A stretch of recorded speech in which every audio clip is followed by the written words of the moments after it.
à toutes et à tous. Good morning, everybody. L'hôpital libéré, point The d'interrogation. discussion about the freed Et, hospital, question mark, is going to start. Our guests are Rodolphe Bourret, Marie-Sophie DESAULLE, Tobias GRAF, remotely, Laurence, JULLIEN-FLAGEUL, and Marie-Thérèse LECCIA, who is also on a remote base, and myself. Thank you very much. So in order to introduce the debate for today, I would like to quote an article from the magazine Gestion Hospitalière, dated 2016, which was summarizing today's discussion. Today, there is many discussions about freeing the hospital, freeing the growth, freeing the speech, freeing productive forces, and who can oppose to freedom, and who is freeing whom and from what. So it is a very trendy word, and the bet is that there will be a freed hospital that could be part of the discussion. What are we talking about? How can we free the hospital? It seems to be the topic of the day.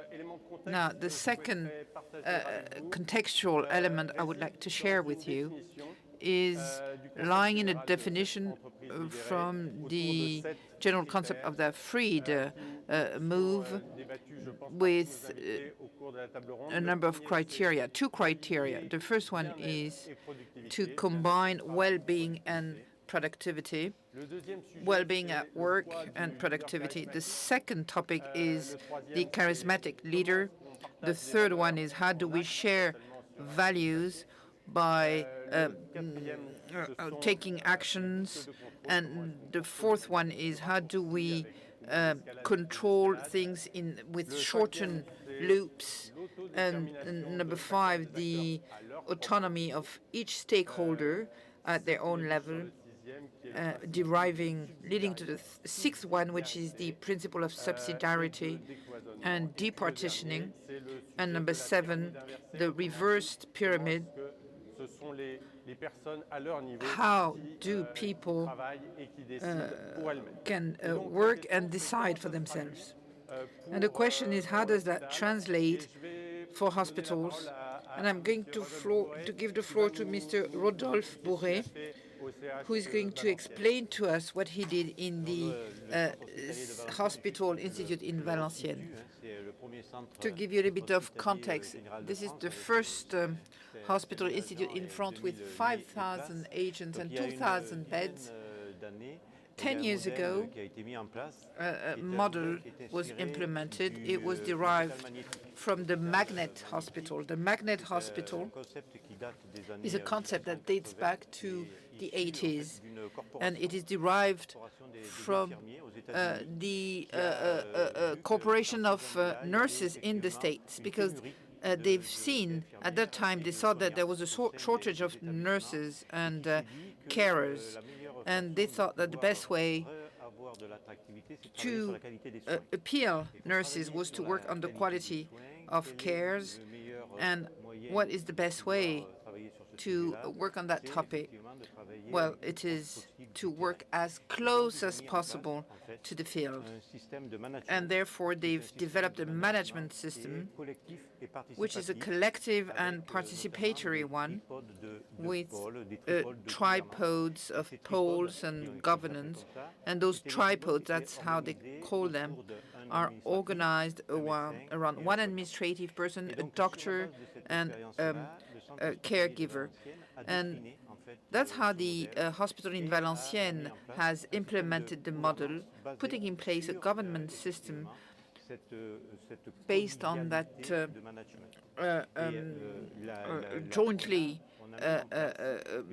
joint management.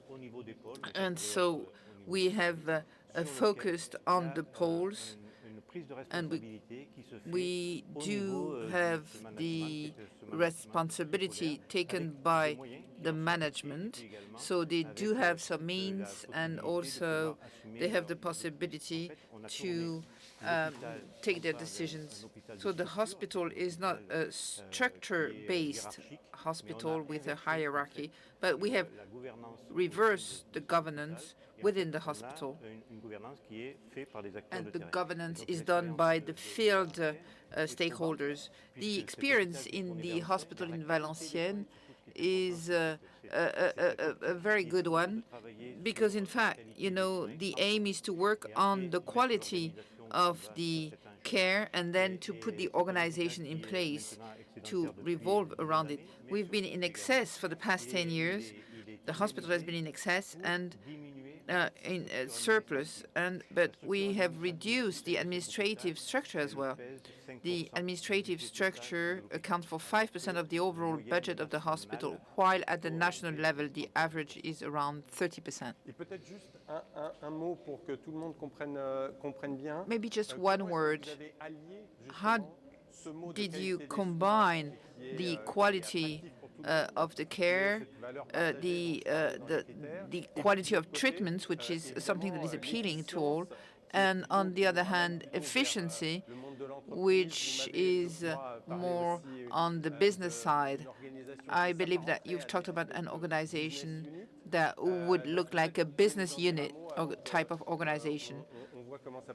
Could you please say a word about it? In fact, we have given the prerogatives of the head of the facility to the pole head, the head of the pole. So the head of the pole can make expenditures to recruit staff, for biomedical expenditures or hospital expenditures, even real estate expenditures. And by delegating those prerogatives to the heads of the poles, in fact, they can allocate all the hospital resources to the benefit of their work. And that's how we've increased quality. We've had many projects. We have a project culture, and therefore we don't look at projects under the angle of a medical economic model, but we look at the quality of the cares, and we put in place a business plan afterwards. I believe with the other speakers, we'll come back to those project management and how the project can be the driving force. Maybe the Dr. GRAF could tell us how it works in Germany. How do you combine the quality of the care, the treatment, and the economic efficiency? First of all, thank you for the invitation, and I'm really pleased to talk with you from rainy northern Germany. I think we got the same situation as in France to find some magnet models. We call it a little different, like lighthouse hospitals. Finding some referral partners from top down to bottom up, and to find some patient and economically transfer on the state side. So our university hospitals are some kind of magnet hospitals as well. So we find them scattered around the map all over Germany, and they are land owned. So they just belong to the German states. And so we can work non-profit or non-deficit as well to find some better transfer policy from primary and secondary hospitals to these tertiary hospitals as well. So we find there some possibility to see this lighthouse system might be something that in Germany works as well. Even in the COVID crisis, we organized ourselves locally on regional base from the primary and secondary hospitals to these lighthouse hospitals as well. So this university hospital thing is about something like that. My fourth speaker just said some kind of magnet hospitals. University hospital took this function in Germany, I think a few years ago, and in the COVID crisis, we just seen that it works efficiency. Et est-ce que vous pourriez aussi nous expliquer comment fonctionne un mode de contractualisation? Could you please explain to us how the contract placing takes place between the different stakeholders, between the university hospitals the first recourse hospitals, but also in the lenders, as you said, or at the federal level? What types of contracts are taking place? So I think it's quite different. So we from France. So we had some cooperation contracts between the hospitals on local base, but we were asked from our lender base to say to work together. And so this is some kinds it's administrational, but the most of the time it's hospital to hospital contracts, and we got some clusters around the states, the German states, working together with referral hospitals from the primary and secondary hospitals with contracts to the university hospitals, and there are contracts to refer the patients back to them. So this is a quite efficient system. Et est-ce qu'il y a que entre les hôpitaux publics? Is it only between public hospitals, or does it also work with private institutes, and how does it work? Yeah, so it works on a cooperation base, even with private hospitals, but it needs contracts. It's about the reimbursement system in Germany to say, okay, everybody wants to take part out of the reimbursement system. So as a non-profit hospital, for us it's not that important, but for the private hospitals it's even more. And so the contracts that we are doing with them are really on a reimbursement base. Parfait. On reviendra sur ce point. Very good. We might come back to this. Mrs. DESAULLE, do you have any comments on the contract placing? Okay, so I am with FEHAP, which is representing the private sector, but the non-profit sector. To come back to the Valenciennes experience, it is true that in our FEHAP institutes, we are working on a contract base. It is the contract that is binding the director and the board of directors, because the director is being recruited according to a number of objectives that he must reach. If he reaches the objectives, that's very good. But if he does not, then the contract can be terminated. And this is being broken down in the different hospitals with all the doctors and all the medical staff. When they come to perform a number of activities, research, and the management will allocate the means so they can reach those objectives, but it is on a contract base. If one of the parties does not comply with the contract, then the contract can be terminated, or we can reassess the objectives depending on the evolution of the activity. And that contract type of organization is also going to be found in the teams, whether we're talking about departments or poles, it doesn't really matter. But there will be discussions in short circuits between the management and the staff, or the medical staff, that is going to make it possible to take quick decisions, to react depending on the population, depending on the specialties, on the medical techniques. And what is working well, in my opinion, in our model, is the short-circuit type of organization and the contract type of organization. The fact that there is responsiveness, and the fact that we adapt to the means, and also the assessment. We're not always very good as far as assessment is concerned in our country, but assessing the contract, And at one point, you know, we look at whether it went well or not, you know, and if it went well, we will continue, but if it didn't go well, we will stop. And the fact that we do have that flexibility is giving to the medical teams and to the caregivers an ability to react and the ability. That's what the freedom is about, you know, to have that ability to react. But, you know, it goes hand in hand with liability, because you cannot have one without the other. So here there is a social dialogue which is working quite well in our hospitals, because, you know, it's in our interest to react. If we see some discrepancies in the fact that the team project is not the same as the hospital project, then we'll draw the conclusion. So for us, the contract is a major element, so we can manage the hospital.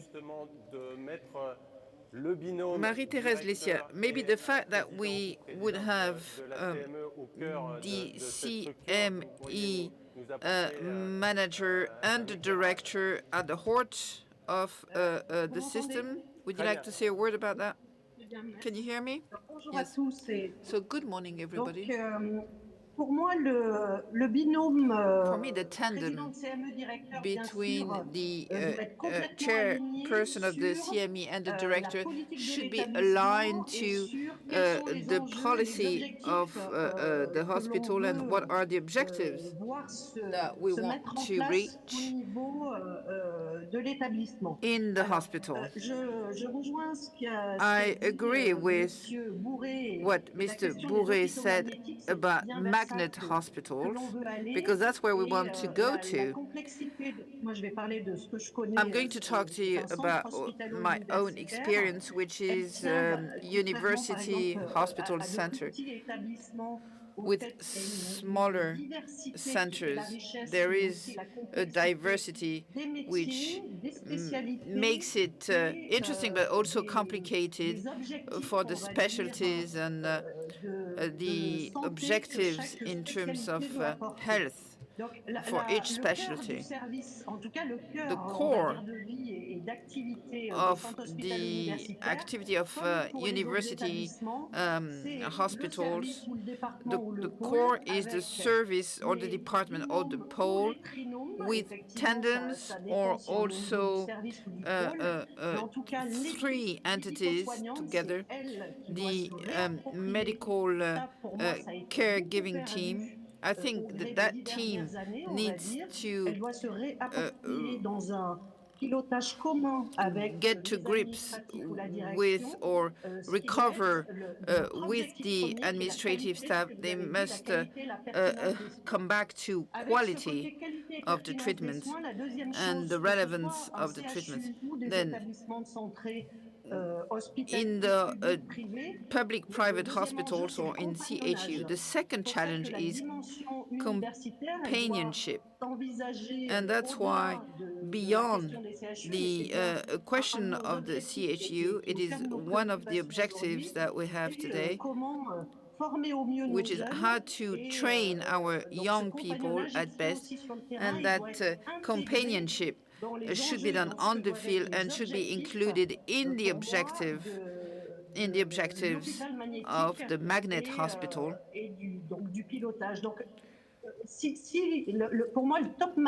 For me, the top management, with DGCME, they have to be very clear about who should be the first stakeholders, the ones that provide the quality of the care and the training of the young professionals, and then all the quality research and innovation that go with it. And how do we manage to, at the end of the day, get that subsidiarity? I believe that people are not liable anymore, and you said it. Now, a head of department today does not know where his responsibility is. case any longer. There has been a transfer of responsibilities and of the steering of the system, and this is very often a blocking stone in our institutes, notably in CHU, which are big hospitals, and problems are more complicated because of those missions. You said it in the Magnet Hospital, we're talking about training, while we have the feeling that training is becoming the poor relation. But how did you manage? What did you put in place in Grenoble in terms of training? I think you've mentioned companionship. I think you've tried to attract students and make sure it was working. What did you do? In fact, the good thing was that the university has created a training center for health professionals. So very early on, as early as the second year, we try to federate the work of all the different sectors, nurses, doctors, physiotherapists, etc., to try to work together, to train them to work together. We need to integrate those young professionals very early on to look at what their expectations are, and it goes hand in hand with the prevention of psychosocial risks. We've been through a very difficult crisis. The social atmosphere is still complicated. So I think it's a major challenge for us, that transitional period of time, the prevention of psychosocial risks. And so we're working in very small groups, and there is a contract, an integration contract for those young professionals, so they can share the missions and look at their responsibilities. And the chief doctor has a key role to play, and also a health executive, which could be a nurse, or and it's a spirit of mind. In fact, companionship is a spirit of mind, and hopefully it will also work on loyalty and attractiveness. Okay, the Magnet Hospital, but also the loving hospital, because the hospital has to love patients, but also the staff.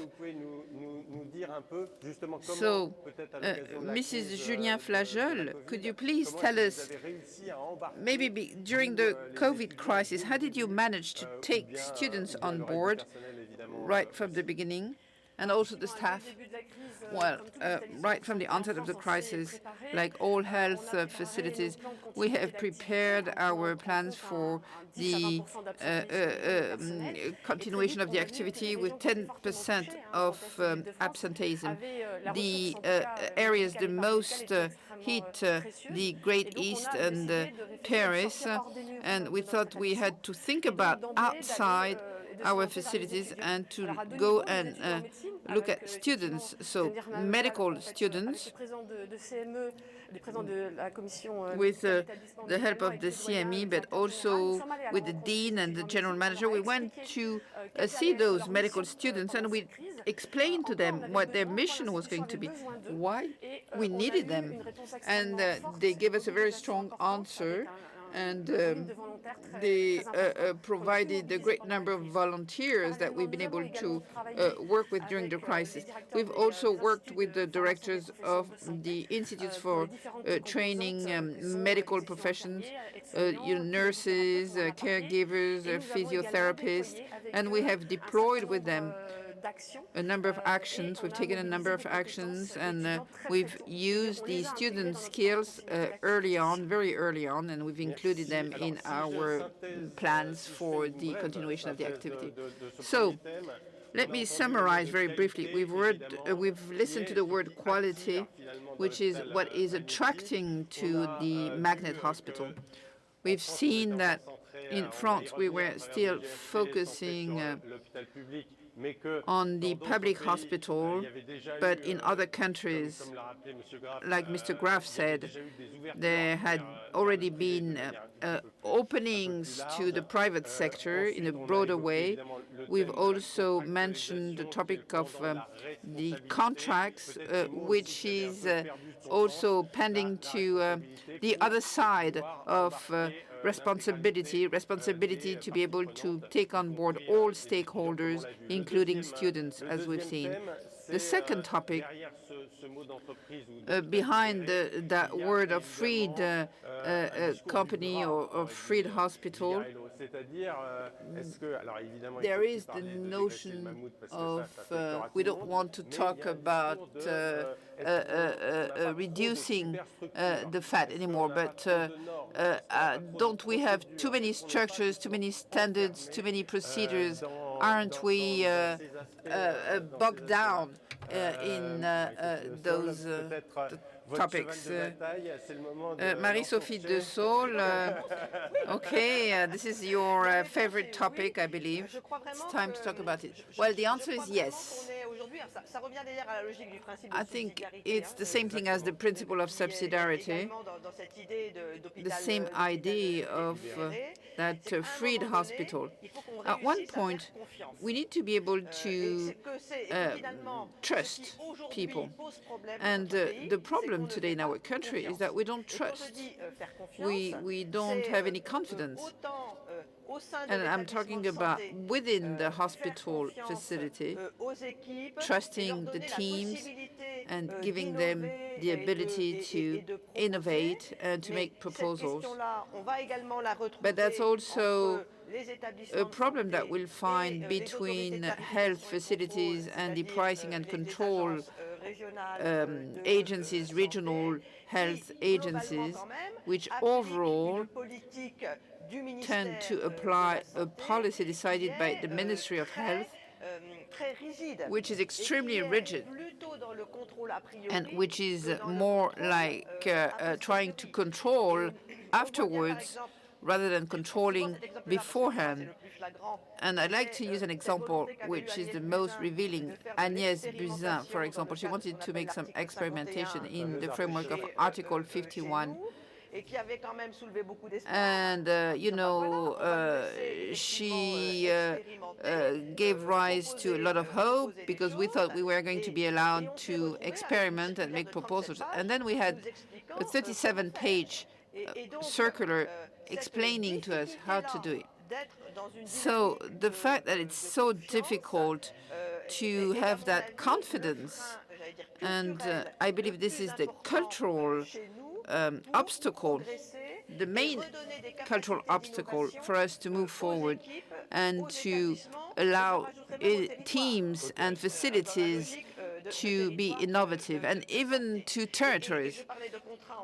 And I was talking about internal contracts, but I think the contracts between health facilities with the medical social sector, with the community medicine on a given territory, because we need to answer to a population health needs, and we need to get organized to answer to that need. And I think that's the right way of working, rather to having top-down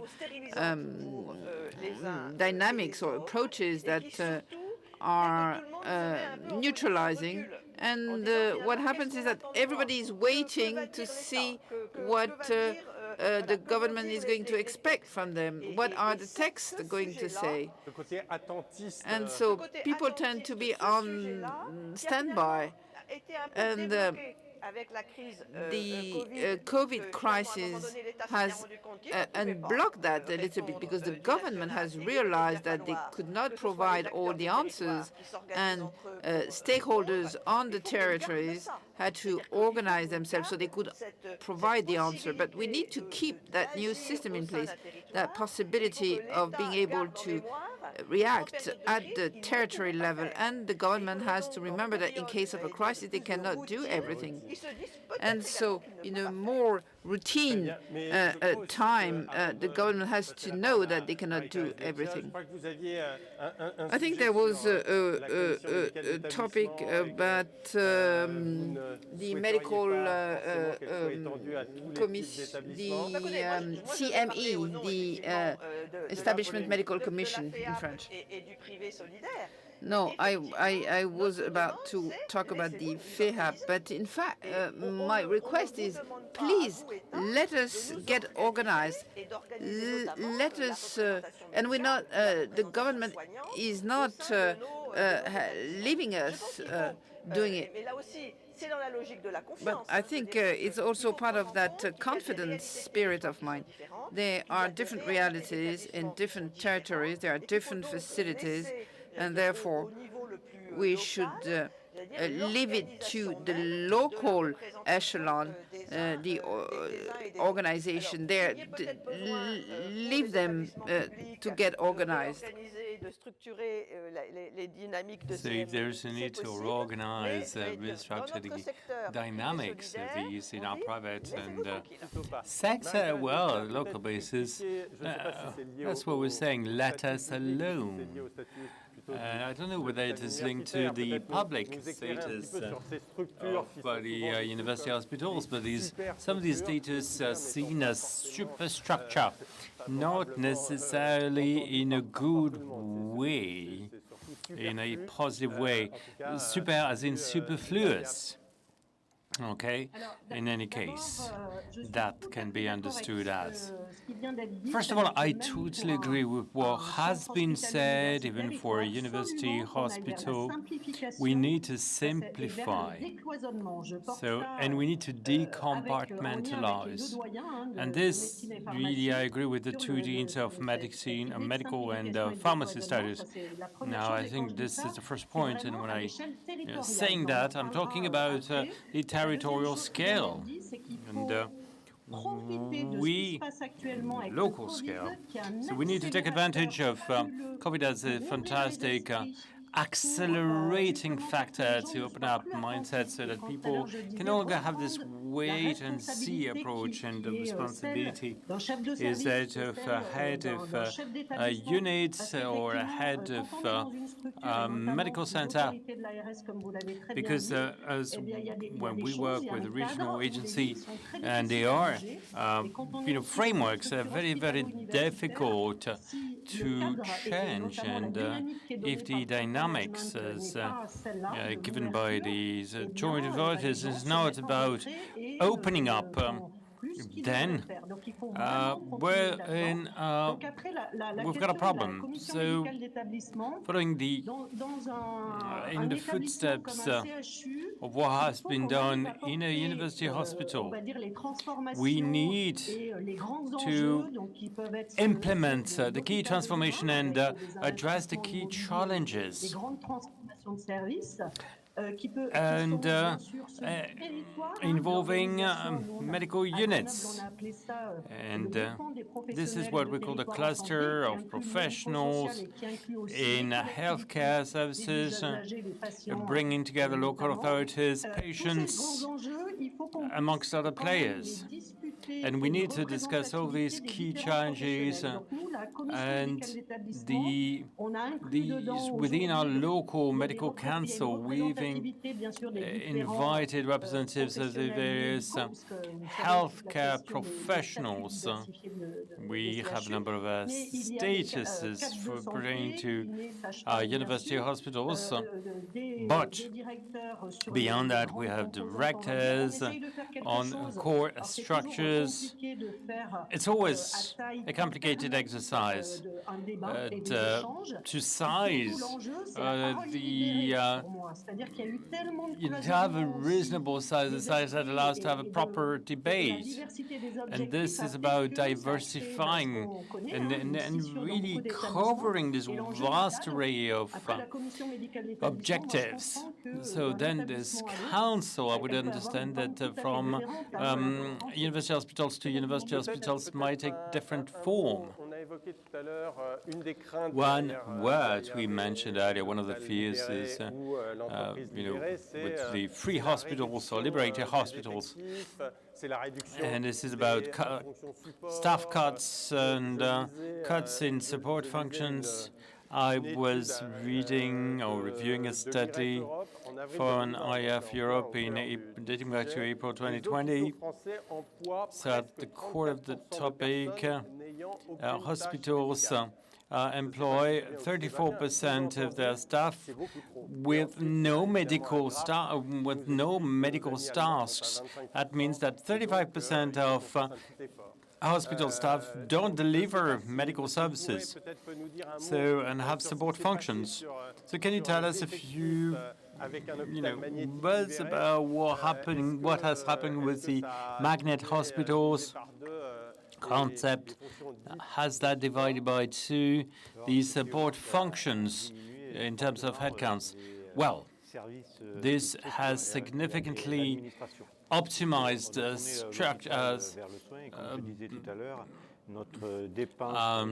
admin functions, as we have 50% of our expenses relate to support functions, and hospitals employ about let's say 70% of staff involved in care, 30% of medical doctors.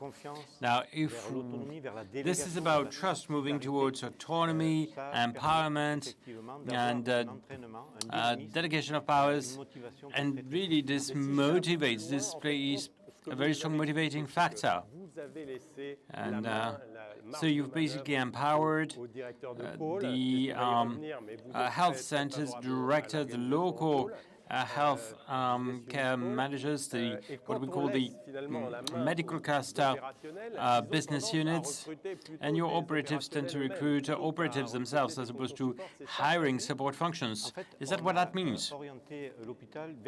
We oriented hospitals towards an efficient-driven culture, a project culture.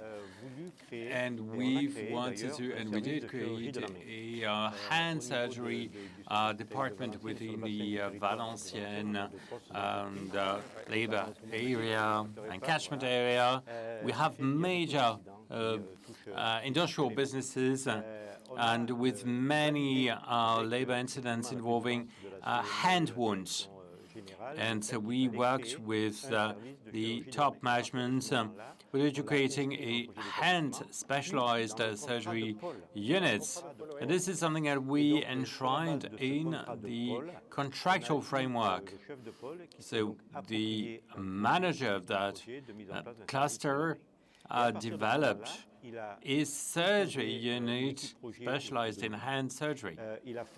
And so a business plan was then developed, which we also used in these public hospitals, tools from private businesses without any shame whatsoever.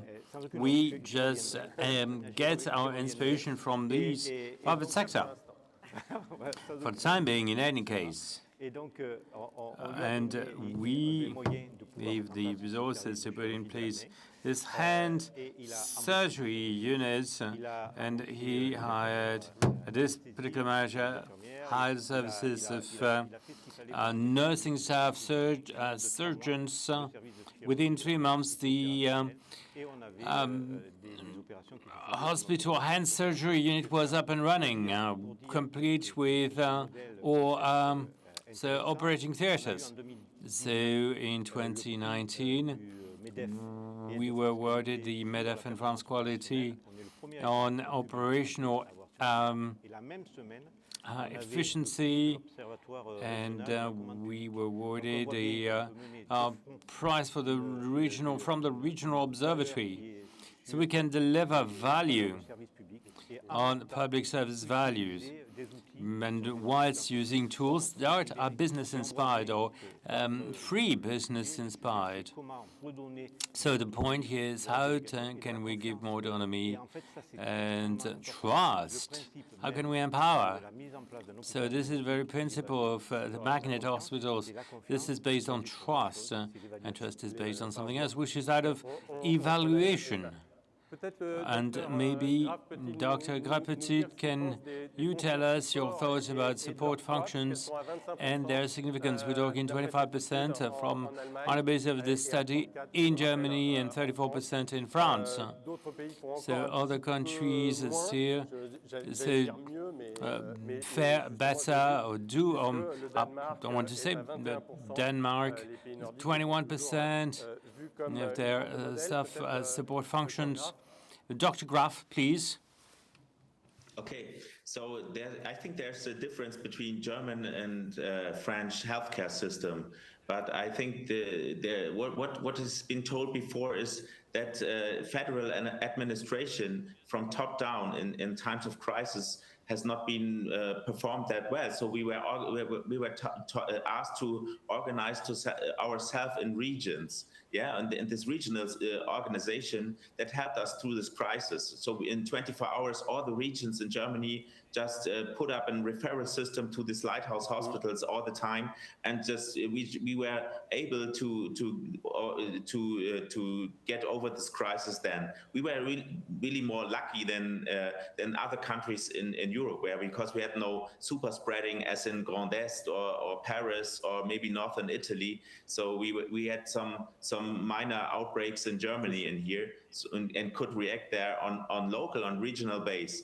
And so I think federal administration allowed us to do so. They don't get involved in our systems, and allowed us on local base to find the best solution for the patients. And I think that maybe a role model for the future, to say, okay, there's some norms and certificates for these clusters, to say, okay, how does a patient go through the hospitals or through the healthcare system, and we can find some local based maybe better solutions for the patients. But on the other hand, we got some really big tasks to see. We have some aging of our population. We got lots of people awaiting to be diseased in the next few years. We got some vintages with the biggest birth rates in Germany go into retirement in the 50s and 60s, so-called baby boomer generation. And so this is the bigger wave than all the COVID crisis can always be, because we've seen that there will be lots more patients, lots more solutions has to be made there. And so the healthcare system has some bigger tasks in the near future to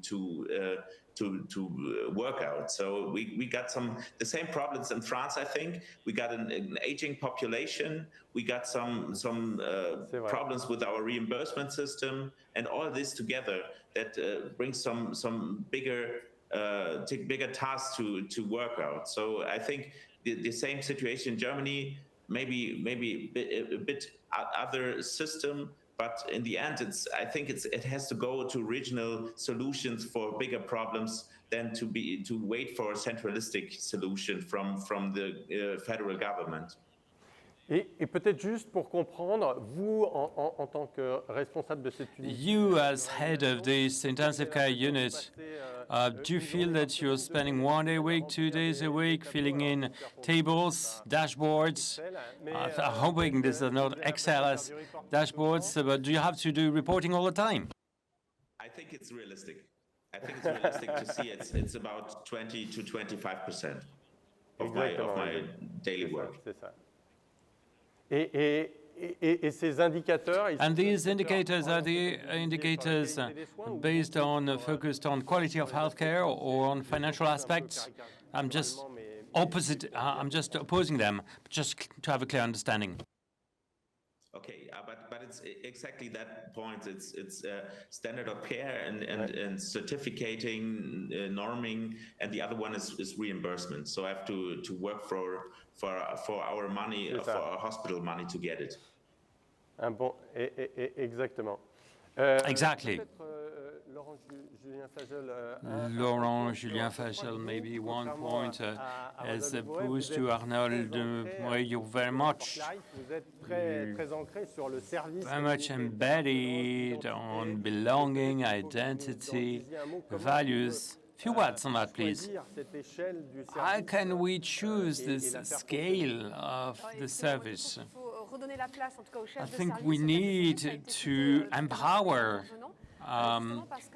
healthcare unit managers. They can promote projects, and they can drive projects, I think. And the various managerial units need to support these projects. As institutions, we do have a strategy which we need to articulate, and we need to support healthcare managers. They are beautiful ideas. They are really at the heart of what needs to be done. Patients come to hospitals for skills, and we therefore need to refocus on the operational units. And I think this is linking up with our second last themes. So we see the clusters can be multi-medical centers. What about this service? What are the ramifications of it? A given scale, a given funding, and a given medical center. So indeed, I'm talking about the service, the unit, it's something that's way more open than it sounds. We're talking about the healthcare branch. And in terms of the structuring and the strategic decision, those local managers are really have an important role to play. I think the knowledge of players is really important. What we refer to in France as a GHT is a tool, has to be facilitated. Of someone who coordinates, but as to the healthcare, in terms of the healthcare operations proper, in terms of the knowledge and decompartmentalization is really important, be it at the level of the care units. Things work better when people know each other. And that resonates well. It means that for the patients, when it comes to the scaling of healthcare services, and in terms of the care delivered to patients. I think there's a new acronym to offer for GHT. Shall I hand over to you now? Well, thank you. I understand the logic of hospital cluster development for public hospitals to organize their operations in a local logics. These are public hospital clusters, and the logic of this does not allow to recover a healthcare branch that will include all of the players of other healthcare centers, private, profit or non-profit, for profit or for non-profit purposes. Now, as was clearly stated for Germany, aging is going to be playing a key role going forward and will keep us very, very busy with new chronic diseases or growing number of chronic diseases and impacted patients. Now, I'm talking about those in medical social, those working with the elderly, and all this ecosystem. So I do believe that DHE is does not provide all of the answers of the local care. It's about a territorial project that need to be co-constructed, co-built in beyond a top-down approach. It's got to be a cluster, a grouping of players that will develop on a basis and operate on a basis to provide a response to local needs. And as per local needs, as per local patients' needs. pour la génération spontanée de bonne So, volonté. voluntaries, yes, it's a key word. But the point here is, what is your take on the fact that there's over 800 establishments among the 135 groupings? Does that mean that there's, we have some that find it difficult to bring together all of the medical fields of specializations as the, and patients need to be transferred elsewhere? I don't care. To be very, very frank with you, I do believe that we need to put an end to this myth of equality of treatment amongst territories, amongst local territories, because priorities of treatments are not the same, and if you are in the north of France, or in the south of France, or in the west of France, or in the east of France. So we have different players as well, different requirements, different needs. And in some of these local territories, we definitely need to take into account the reality of the needs out there and the reality of the players at stake. So this will to all the time and systematically to organize an equivalent organization evenly across the territory doesn't make sense. I would prefer for us to give our territorial players key challenges in terms of quality indicators, support, care, quality indicators, indicators focusing on diabetes, and then prevention, around prevention. As the population, we have more and more people amongst the aging population. The population that is growing in numbers. So we have to go beyond structuring, because this will be too time-consuming. So maybe Dr. Graf, maybe one point to understand how that articulates. What is the network? How does that work? What type of within the lenders, how many equivalent of corporations of clustering or grouping, maybe not called GHT as is the case in France. So is that going to encompass all the regions or a subdivided regions? What is your take on this?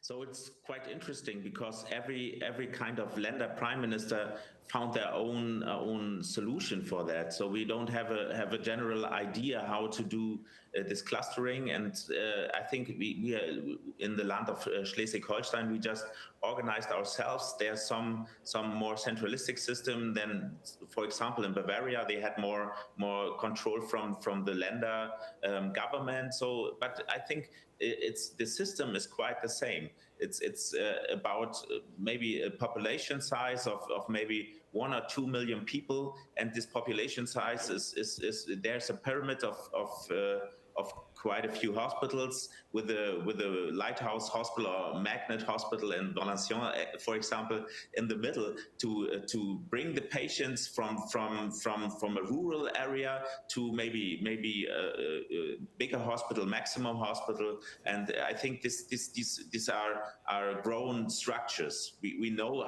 where our clinical partners are. We know we are in a rural area, and here we know all these players by themselves. The most of them, of the heads from the departments, coming from in their education from the university hospital. So we know each other personally, and this means the personal aspect is really important. The second thing is the administrational contract level is important. Yeah.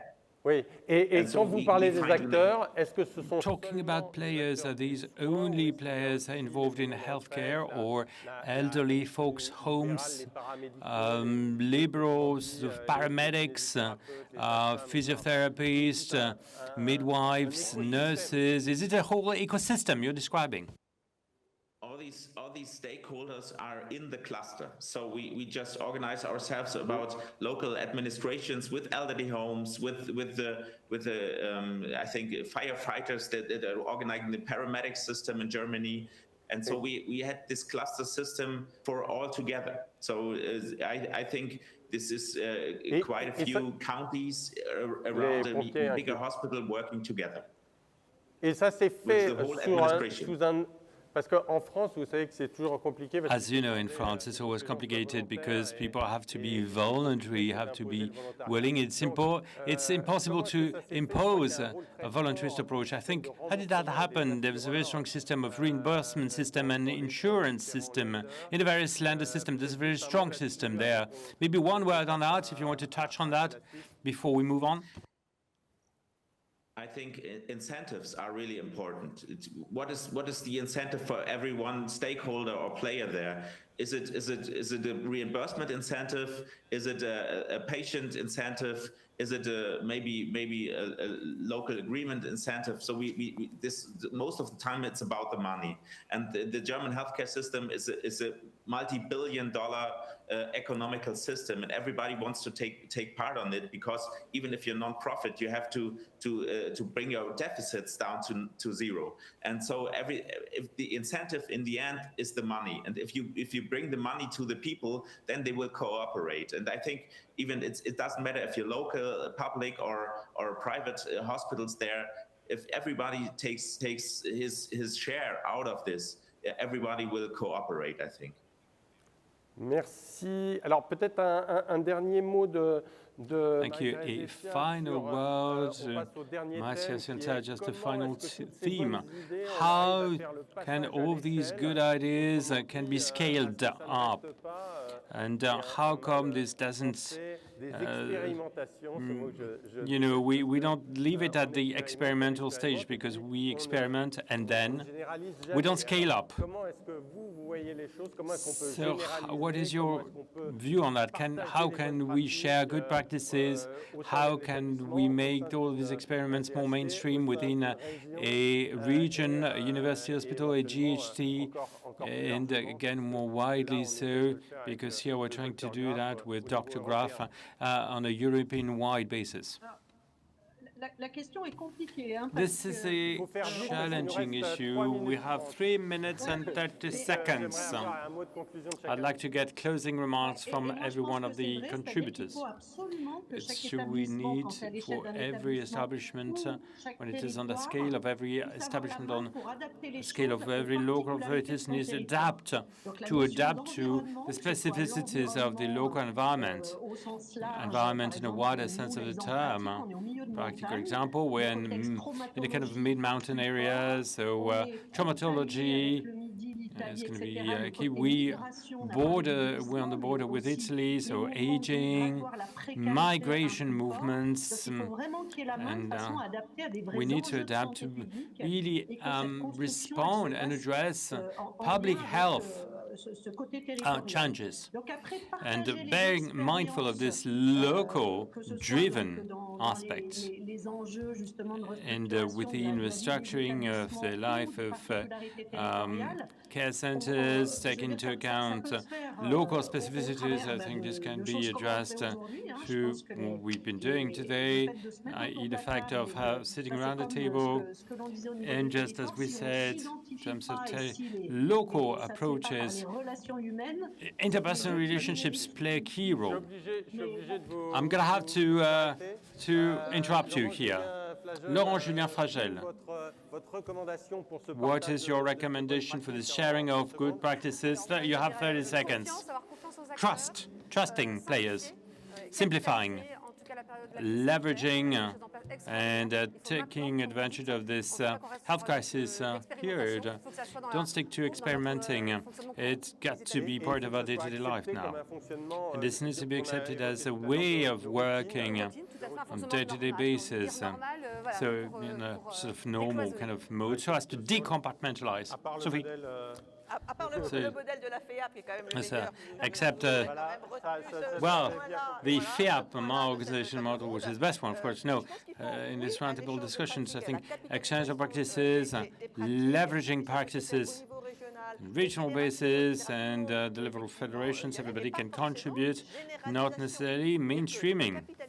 So capitalizing, leveraging doesn't you know, we must be mindful of specific needs of territories or local needs. It's a reasoned approach, i.e. under such and such conditions, we must we must opt for these kind of more general approach. So this is a kind of a love. What do we do with loving hospitals, the old school way? So we need to have a global reasoning, or a global reflection, but a local action, because this is part of has to be part of a local, regional strategy, national strategy, but the action has to be local driven, inspired on the basis of local context and local issues. So this Valenciennes experience in northern France has to be made more mainstream in university hospitals, which is our really spearheading what we do. We need to apply this on a local basis. And the final words for Dr. Graf. Europe, you've welcomed 6 COVID patients in your hospitals, in your units. What can we do more? What more can we do? Tell us. Okay. Just for the 6 patients from France that we treated here, I just wanted to tell you as a last word, we were really honored to host them here and to bring them back to France as well, healthy. And we never felt that European, and we never felt that France with the people in France as in these moments. And I really, it filled us with joy and with happiness. Thank you. Merci pour eux et merci pour votre participation. Thank you. And thank you for your contribution. Thank you for these patients. Next debate will start at 12 sharp. And this will be about working together. Thank you.